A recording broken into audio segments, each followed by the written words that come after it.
Slick back. No, slick back. That's what I said.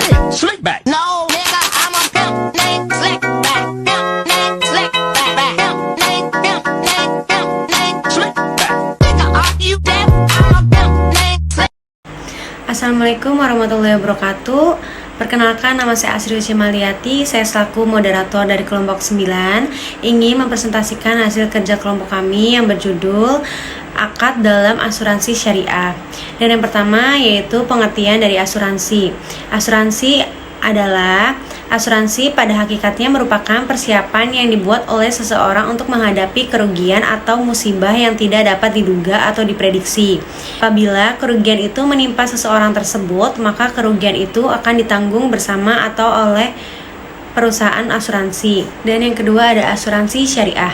Asuransi dalam bahasa Arab disebut at-ta'min, penanggung disebut musta'min, dan yang tertanggung disebut mu'aman lahu atau musta'min. At-ta'min diambil dari kata amanah yang memiliki arti perlindungan, ketenangan, rasa aman, dan bebas dari rasa takut. Secara etimologis berarti menjamin atau saling menanggung. Dan yang ketiga ada fatwa DSN. Berdasarkan fatwa Dewan Syariah Nasional bahwa asuransi syariah takmin takkit takmahud adalah usaha saling melindungi dan tolong-menolong di antara sejumlah orang melalui investasi dalam bentuk aset-aset dan atau tabaru yang memberikan pola pengambilan untuk menghadapi resiko bahaya tertentu melalui akad perikatan yang sesuai dengan syariah. Dan selanjutnya akan dibacakan oleh teman kelompok saya. Saya akan melanjutkan presentasi dari Astri di slide ke-4 dan 5. Prinsip syariah asuransi. Yang dimaksud dengan prinsip syariah adalah prinsip hukum Islam dalam kegiatan perasuransian didasarkan fatwa yang dikeluarkan oleh lembaga yang memiliki kewenangan dalam penetapan bahwa di bidang syariah pasal 1 Undang-Undang Nomor 40 Tahun 2014 tentang perasuransian. Asuransi berdasarkan prinsip syariah adalah usaha saling tolong-menolong, ta'awun dan melindungi ta'afut di antara para peserta melalui pembentukan kumpulan dana tabaru syariah yang menghadap risiko tertentu. Peraturan Menteri Keuangan Nomor 2010 tentang penerapan prinsip dasar penyelenggara usaha asuransi dan usaha asuransi prinsip syariah. Slide kelima, dasar hukum asuransi syariah. Al-Quran, firman Allah yang tentang prinsip-prinsip beramalah baik yang harus dilakukan maupun dihindarkan, antara lain hal orang-orang yang beriman.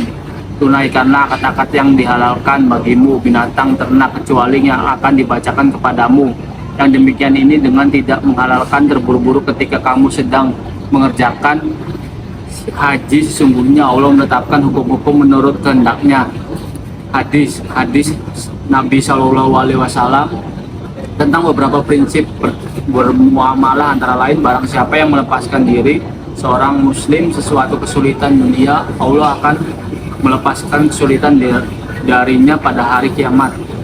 3. Hukum positif Indonesia, Undang-Undang Nomor 40 Tahun 2014 tentang perasuransian dan Fatwa DSN Nomor 2001 Tahun 2011. Ini saya akan melanjutkan penjelasan mengenai akad dalam asuransi syariah.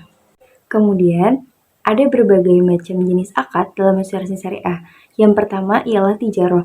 Tijaroh adalah salah satu bentuk akad dengan tujuan komersil, di mana perusahaan asuransi bergerak sebagai mudharib dan nasabah sebagai sahibul mal. Yang kedua ialah akad tabaru. Akad tabaru ialah akad yang didasarkan dengan tolong-menolong. Jadi di masa di mana peserta lain itu memberikan hibah dengan alasan tolong-menolong kepada peserta yang terkena musibah. Akad penyertaan dari akad tijarah dan akad tabaru salah satunya adalah wakalah bil ujroh. Wakalah bil ujroh.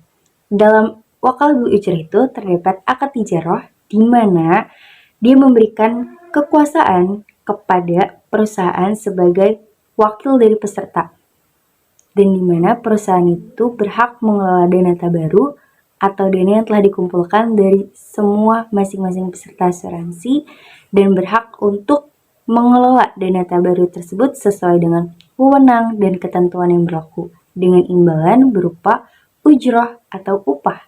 Sedangkan yang kedua, akad yang meliputi dari akad tijarah dan tabaru adalah mudharabah. Mudharabah di dalamnya ada akad tijarah di mana dia memberikan kekuasaan kepada perusahaan asuransi sebagai mudharib atau pengelola dana.